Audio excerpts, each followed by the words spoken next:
Another video, another loan up review na naman po ang ating pag-uusapan at sisilipin ngayon, which is itong loan up po na ito, no? Isa talaga din siya sa in and out sa Play Store, which is ang tinutukoy ko po dito is si PXT Loan. So, some of us is very familiar na rin sa loan up po na ito, no? So, if you are new to this loan up, panoorin mo muna tong video na ito bago mo siya itry, bago ka mag-apply, kasi para alam mo and aware ka sa bagong process ng application nito, kasi nga po ka-update lang po ng loan up na ito noong November 2024. Yes po. And I don't know kung may nagbago nga ba, kung okay ba talaga siya utangan. Ipapakita ko sa inyo, i-share ko sa inyo yan. Kaya nga po sa video na ito, sisilipin natin ito. Kung maaasahan ba in times of emergency, okay ba talaga siya utangan in the long run? Bago ka pa lang sa channel ko, please consider subscribing, no? And click yung bell button para lahat po ng video ko is updated and notified kayo. Dahil dito po, no, nagdi-discuss tayo ng iba't ibang uri po ng loan ups na pwede nating mapagkatiwalaan. Dito rin po ay sinisilip din po natin yung iba't ibang loan up po na loan shark or nagbibigay po ng mataas na interest or nagbibigay po ng perwisyo sa atin. So, ito na nga. So, this time, no, open natin si PXT Loan. Titingnan natin, guys, kung talagang ano bang meron sa loan up na to. Kasi sabi po sa ads niya, we can borrow up to 100,000 pesos. Grabe, ang taas. Talaga ba? But, sabi ko nga sa inyo, doesn't mean na talagang ito yung amount na ibibigay sa atin. Magsisimula po talaga tayo sa pinakamababang offer. And then nakalagay po dito, no, sa ads nila, only one valid ID required. Yes, then approval in as fast as 3 minutes. Alamin natin yan. So punta tayo ngayon sa Play Store. Nakikita niyo po dito, ang taas niya kanyang ratings, 4.8. Grabe ha? Ang taas nito. Si PXT Loan po is under po siya ni PXT Lending Investor Incorporated, which is po is gladly naman nakaregister siya sa SEC website, which is noong 2018 pa. Sabi ko sa inyo, matagal na ito si PXT. Pabalik-balik lang kasi ito sa Play Store. Since ka-update lang po ng loan up na ito, no, so maganda na masilip natin ito para malaman natin yung updated version ng loan up po na ito. Anyways, no, install na natin to si PXT Loan and then i-open po natin tong app. And then dito po, we need to permit. So, we need to agree this one po na ma-access daw po yung ating SMS device, contact, yung mga ganito po na usual talaga sa mga loan apps. Ano, nagko-collect talaga sila ng ganito. Click lang po natin tong privacy policy, i-agree lang po natin to para makapag-proceed po tayo. And then after that, dito po tayo sa dashboard po ni PXT Loan, which is sabi nga niya, yung maximum amount niya po is 100,000 pesos, which is payable up to 360 days. 1 year? Sure? Up to 1 year? Well, para masubukan natin to, click natin tong apply now. We need to enter our mobile phone number and then enter din po natin yung ating verification code na isasend nila sa ating mobile phone number and then log in tayo. So para po makapag-proceed po tayo, allow daw po natin yung loan up na ito, itong PXT sa ating settings.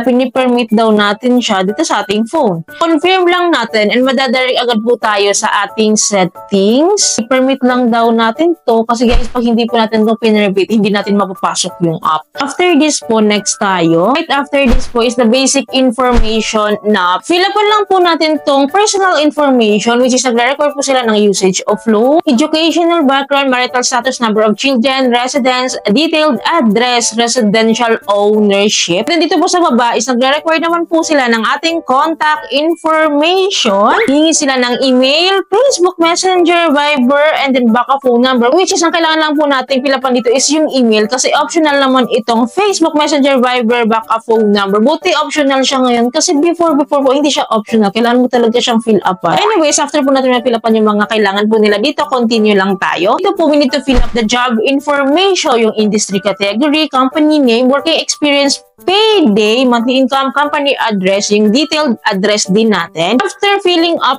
that po, no, so sa next step po is the emergency contact. So ito na po yung character references po, which is nag-require po sila ng lima ang dami. Anyways, no, provide lang natin yan and then after that continue. And then identity authentication agad tayo, which includes our facial recognition and then yung ating ID picture po and then yung details po ng ating IDs. We need to fill up this. So dito po magsa-selfie lang tayo, of course. So by the way po, ito nga po pala yung mga ID type po na nire-require nila. Hindi na lang kayo dito, UMID, passport, driver's license, SSPIC, postal ID, and a national ID. So yan lang po yung available na pagpipilian. So after that po, no, so certification na agad tayo. So na-fill up po na natin yung basic information, identity authentication. So click lang po natin to submit. Submit successfully na siya. Nakalagay po dito na once daw na magbigay ako ng 5-star comment or accelerated review, I think mataas daw yung approval rate ko. So kaya pala, no, mataas yung kanyang rating sa Play Store na 4.8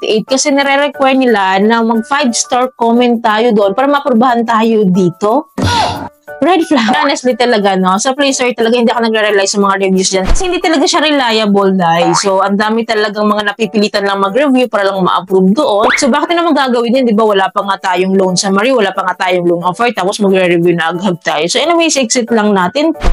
And then, nakalagay nga po sa next step is under review na po siya. So, antayin lang po natin ng ilang sandali, maybe. Kasi nakalagay dito actually daw, yung approval result daw will be given after 12 hours. Pero usually naman, hindi dumadating o hindi umaabot sa ganun. So, refresh lang po natin ito dashboard para mabilis yung ating result. Agad-agad nga, no? May result agad tayo. Nakalagay dito, didn't pass review.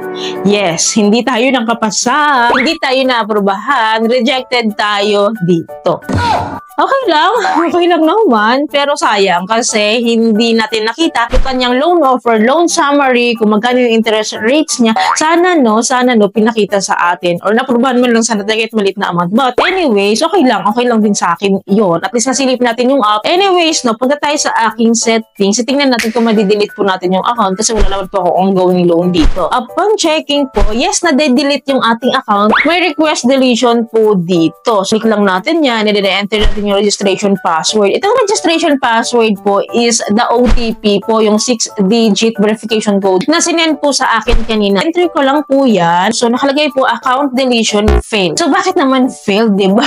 Wala naman ako ongoing loan dito. Disapprove nga ako dito eh. Actually, inulit-ulit kong i-delete yung account. Pero ganito talaga yung lumalabas. I don't think papatusin ko yung ganitong loan app na hindi ko alam kung magkano yung loan offer sa akin. And hindi ko rin alam, no, kung mag-a-approve ba itong si PXT loan agad-agad. Pero ako lang ba yung nare-reject ni PXT loan or lahat tayo? Sino sa inyo dito merong PXT loan up? And sino naka-avail ng loan dito? Magkano yung kanyang interest rate? Kumusta yung customer service niya? Paki-comment down below naman para aware tayo dito. Good to try ba talaga tong loan up na ito before proceeding? Kasi nga po, as I attempted naman, no, ganun lang yung details niya, application process lang, and then yun, rejected naman, and hindi nga siya transparent sa kanyang interest rate. So, I don't think din na itatry ko siya. Kung gusto talagang makatulong ni PXT loan sa mga nangangailangan or for emergency purposes, so dapat, diba, madali lang siya kausap. Kung mga first time lang mag-try dito, pag-isipan nyo ha, pag-isipan nyo mabuti bago kayo lumusob dito kasi nga po, hindi natin alam nga po ano ba talaga ang totoong agenda nitong loan app po na ito. And basa-basa muna kayo ng mga reviews regarding PXT bago kayo mag-proceed kung gusto nyo ba talagang mag-loan dito. So anyways, no, i-update ko naman kayo regarding this one and other loan apps pa na pwede nating silipin. Kaya dapat po nakasubscribe kayo and clicking bell button pala at po ng videos ko is updated notified po kayo. Yun lamang po. Ayaw po may natutunan kayo sa video. Ayaw po nakatulong tong video sa inyo. Kung nagustuhan yung video, please don't forget to like and share. And thank you po for watching this video. Bye!